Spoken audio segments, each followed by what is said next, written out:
This is the Mule 3.2. Come inside. Seats, screens, motors, zonals, all of it's representative of what we're about to see on our DVB build. All the perks of it being a full asset to see, can we charge, can we drive? While at the same time having the accessibility that LabCar gives us. The next thing right after this is the DVB builds themselves, which would be a proper R2.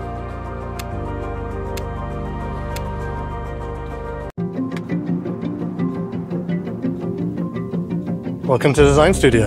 This is our studio floor. This is where we develop all of our products. And as you see on the wall, it's absolutely full of artwork right now. At R2, we spent a lot of time thinking about how we design a vehicle that feels 100% Rivian, but new, fresh, energetic. It wasn't just one sketch, there was hundreds and hundreds of hours and ideas that go into trying to find that perfect balance of what they need to be. The beauty of this studio is there's this amazing collaboration between engineering and design. So this creativity meets feasibility. There's some cost constraints, and that's something that's very important, without compromising the design in itself as well. Because it's not just a beautiful design. It's just not a great sketch that we picked at the beginning. It's how we execute it. You really need to see and touch and to see the whole combination without going too far. Like in production, you see this, oh my God, I don't like this. So we're trying to make sure each stage, just checking step by step, no surprises at the end. It's not just one team's effort. We have to make sure we're doing this together as a whole company. Doing a hot sketch is one thing, and then seeing a show car is another. But then actually seeing the car delivered to the customer and actually hearing their feedback and how happy they are with it, that's something that you can't put a price on.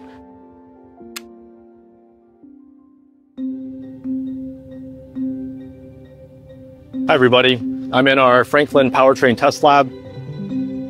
Here we have Maximus. Maximus is our next generation Rivian drive unit family. It will serve primarily in the R2 and R3 vehicles, and we're really proud of the progress that we've made since the Enduro. It's obviously smaller, it's way lighter, more cost effective. We've also managed to reduce the number of fasteners by about 30%, so it makes it a lot easier to manufacture.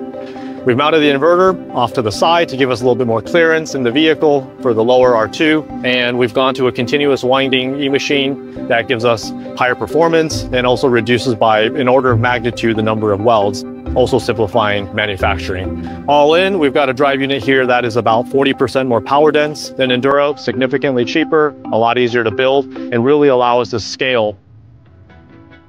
This is the first drive unit, which we've actually gone straight to hard tooling, meaning one moment you're looking at a drive unit on your computer screen, and the next moment it's sitting in a test lab, ready to spin up and do a power thermal humidity test. This is what we call a Rivian modular dyno, which the team here have actually developed in-house. Not only do we use Enduro in our R1 vehicles, but we use them as dynos. And the property under test currently is Maximus. This drive unit is now undergoing about a month-long test of extreme low temperatures to extreme high temperatures to simulated rainfall events. Foundationally, we've really laid the groundwork from Origin to Enduro to Ascend and now Maximus in terms of understanding and optimizing the use case of the drive unit in a larger market across the globe. The organization is really structured in a way that allows us to go really, really fast in development. And that's sort of the secret sauce that I think Rivian have. And Maximus is the incarnation of all of that data coming together. It's behaving exactly what we predicted. One of the things we're most excited about is we've actually spent the past few years building our technology to be vertically integrated. And we use a zonal architecture that allows us to develop very quickly and actually own the whole stack. Now we've been using that technology to build our R2 platform. And over the next year, we'll take that to more vehicles than anybody's been able to do with the zonal architecture to date. So this is actually the next generation R2 steering wheel. They've talked a lot about the different haptics that are going to be going on with the steering wheel platform. So this is kind of the test bed that they're testing a lot of those features on right now. And on the table here, I have the focus on what this lab works on, which is the brain of the vehicle. And so you can see just the size difference in terms of the density of the hardware that we've been able to shrink down the platform. Everybody is kind of working towards making sure the hardware is reliable, robust, and ready to go, on that first R2 vehicle rolls off production. Behind me is the MSP lab car, which we're currently using for active testing and development. A lab car like this allows a developer to actually see all of the harnessing, all of the endpoint devices, everything on the LV side that their SOC code might touch.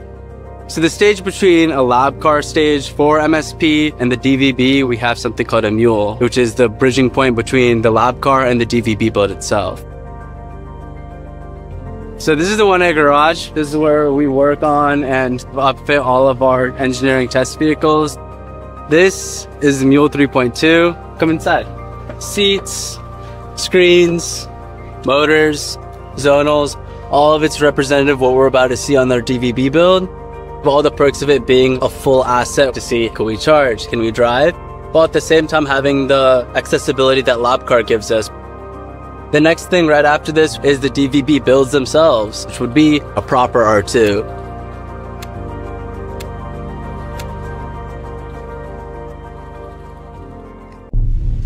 Für mehr solcher Videos einfach abonnieren.